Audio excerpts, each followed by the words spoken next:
Hello again. Chase Robinson and Chris Lee here talking about three keys if Florida's to pull the upset in Knoxville. And first of all, important stuff. For those of you viewing in Florida and in the area where the hurricanes have and will hit, God bless you. You were in our prayers. We wish you nothing but the best in this difficult time. And we hope football will serve as something to keep your mind off that. So with that, we hope to keep your mind off it for a few minutes. Chase, let's get into right with some things with Florida in terms of what they need to do to beat Tennessee. And it starts with the offensive line needs to give the quarterback time to work. Let's unpack that one a little bit, please. Yeah, the offensive line for Florida has had its issues. They've allowed 5 sacks and 20 tackles for loss. Both of those are tied for second fewest in the SEC. So there's no doubt that that this offensive line has not given the protection that they need this season. And you're going up against the Tennessee defensive line, who has really been something to a force to be reckoned with this year. 38 tackles for loss for Tennessee this year, and so this is a big matchup for Florida's offensive line to go against this Tennessee defensive line. And no matter who's at quarterback for Florida, they need protection. They need time to work. And if you don't give it to them, they're not going to be able to get this offense going like they need to in a game like this. So I think it's pivotal for the offensive line for Florida to show up to give the quarterback protection. Because, again, you're up against one of the, if not the best defensive line in the country in Tennessee. This offensive line is going to have to show up and come to work on Saturday. Yeah, not only do they have James Pearce, but they've got Omar Norman Lott. They've got Omari Thomas. They've got a lot of depth. This will be the best defensive line that Florida has seen. They are. There's no way around that. And so it's going to be important for Florida to be successful. They've got to keep Pierce and Lott and all these guys out of the backfield at Florida. That's going to be vital, I feel like, in this game if they want to get anything going offensively. All right, number 2, stop the Tennessee run game. Now, that is easier said than done.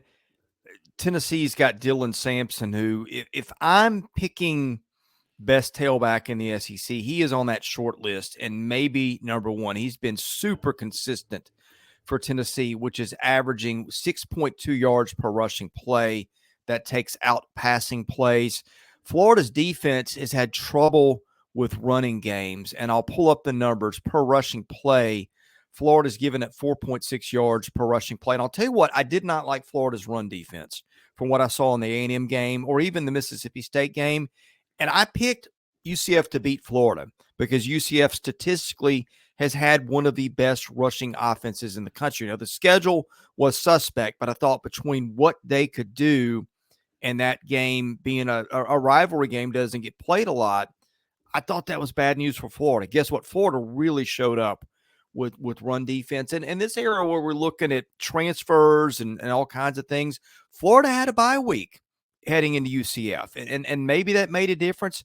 I will be very interested to see if maybe some of what we saw last week was more indicative of what is ahead with Florida's run defense. Because if it is, Chase, I think the outlook on the season changes a bit. Yeah, it hasn't been impressive to start this year. The Gators are allowing 172.6 rushing yards per game. That's the second most in the SEC. They've allowed 275 rushing yards per game in 2 SEC games. They gave up 310. That's how many Texas A&M had on Florida. That's rushing yards. They've given up 8 rushing touchdowns, which is tied for the second most in the conference. And yeah, when you're facing a guy like Dylan Sampson, who leads the SEC with 12 rushing touchdowns, that's not a good recipe. And so they need to lock down that rush defense, be able to stop Dylan Sampson.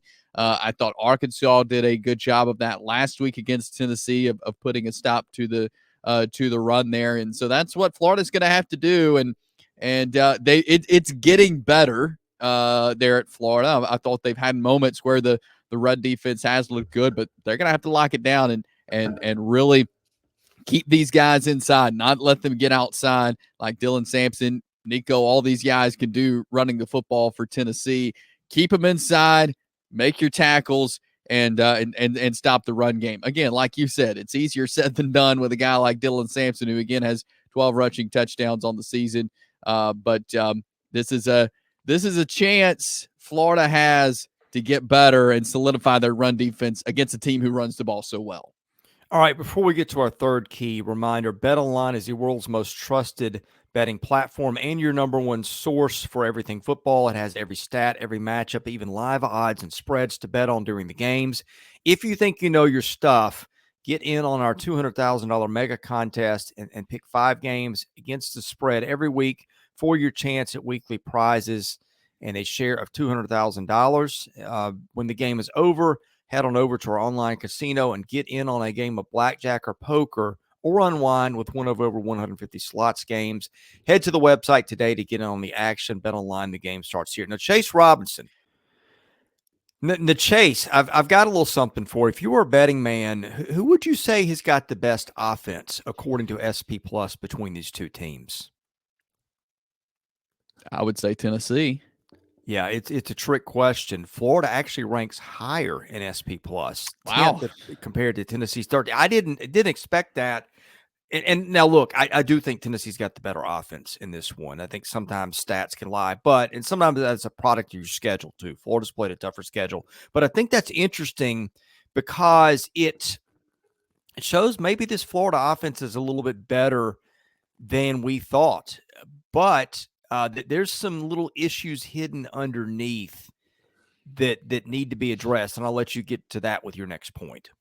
Yeah, when it comes to offense for Florida, we know that that Graham Mertz, DJ Lagway, we're really seeing both of them right now. Graham Mertz struggled in that opener with Miami, was injured. Lagway filled in, and look, he continues to get time. And they have 2 quarterbacks, and that's maybe that's an advantage for them with other teams having to, prepare for 2 quarterbacks.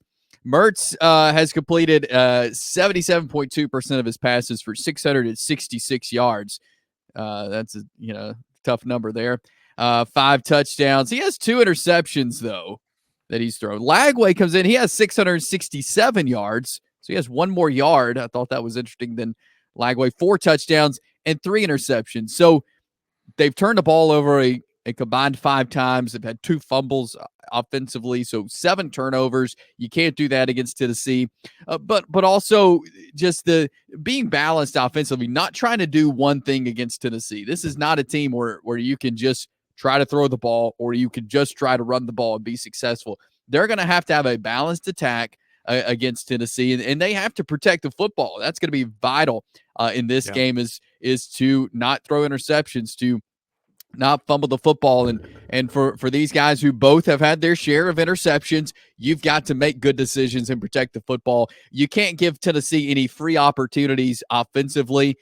We've seen teams this year before get the ball, hold the ball. Maybe that's something that Florida is able to do against Tennessee to keep the ball out of their hands. But yeah, if you give them the football for free, it's not going to work out for you most of the time when you're playing a team like Tennessee. So they've got to be balanced offensively, but they also have to protect the football and not throw it away.